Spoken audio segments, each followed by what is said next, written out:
Hi everyone, welcome to the third Marketing the Muse Speak.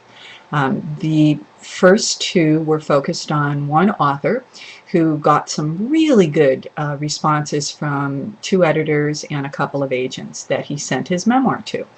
And I'm not quite sure where I met him or if I have met him, but I decided to launch Marketing the Muse Speak because frankly it's easier for me to do this than it is to write what I want to offer to him and to all of you. And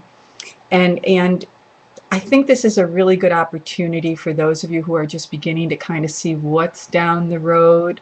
You know, once you pitch a query letter and you get some good response, does that mean it's over? Are you one of the lucky ones? And I think that all of us, or many of us, have had those moments where we pitched a query letter. You know, lo and behold, we got all kinds of responses from it. Or in the case of this author, he met a couple of editors at a writers' conference. They liked what he pitched and asked him for partial manuscripts. Okay, he also did the same with a couple of agents. Again, they liked it. He sent parts of the manuscript. I don't even know how much. Okay, so I get an email from him a couple of days ago, and he says that both of the agents have passed on the project and that he has not heard from the editors. What should he do? Of course, he asked me for some names of agents, and that's really not what this service is about. I'm not here to give you agent names, because if I was doing that, then I would be acting as a agent of sorts, and if I'm spending that time on you, then I'm not spending it on me and my writing. So I hope that people understand that I'm not here to just offer you agent names, and I know that this author did not think that, but just as a point of clarification, if I see a project that I just think has one agent's name all over it, I absolutely will share that with you. And with this author, there is an agent that I will email him and share the name, but for the most part, I don't do that at marlamiller.com. What we do here is hopefully offer you some advice. We see ourselves as kind of shepherds, coaches. Okay, so what should this fellow do? Before I answer that question, I got another email from, for those of you who don't know, I'm also doing a version of Quick Query Critique at thewritermag.com. And I did one last week, and Tom, the author, emailed me back and said thank you very much. It was very helpful to him. And then he says to me, I have pitched this to 150 agents with no luck. Okay, so hold on to that thought. Then another fellow who I did meet at the Southern California Writers Conference has a terrific, sexy project that is a memoir of sorts. And he got some interest from an agency in LA, probably because this agency has very strong film ties, and this guy's project I could see as a wacky TV series. And so he said that they've had his project for 3 weeks. What should he do? So I want to hit all of these very quickly, and I'm watching the time because I don't like these to be any more than 5 minutes. For the guy who had this incredible first response about his project, I hope that you also heard me say that the other fellow pitched it to 150 different agents with no luck. So you've pitched it to 2 agents, you have 2 editors who have it, and you haven't heard from them. Here's what I would do.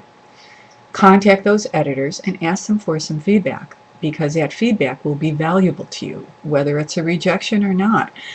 Chances are they're going to offer you some information that will help you perhaps craft the project to make it more sellable. So I would definitely follow up with those 2 editors.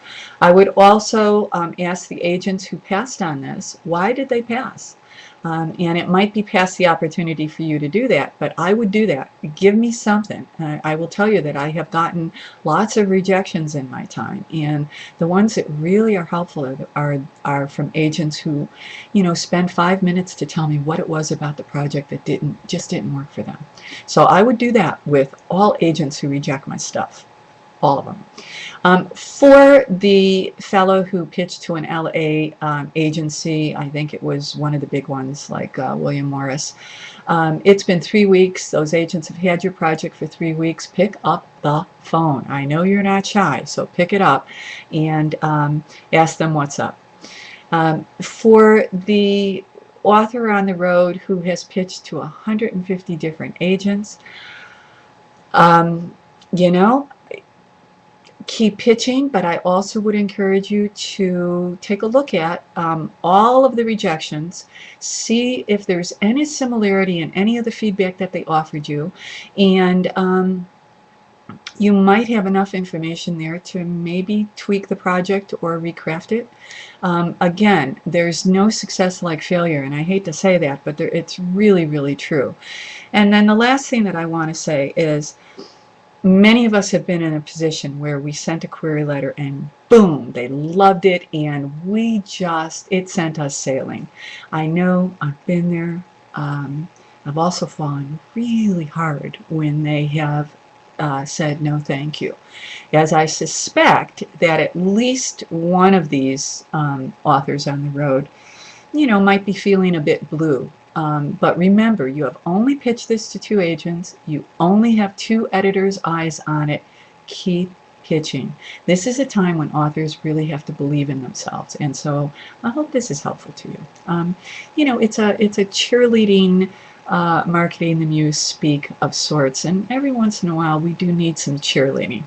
Until the next time, I hope that the website is working for you. And please tell your friends about marlamiller.com. Thanks.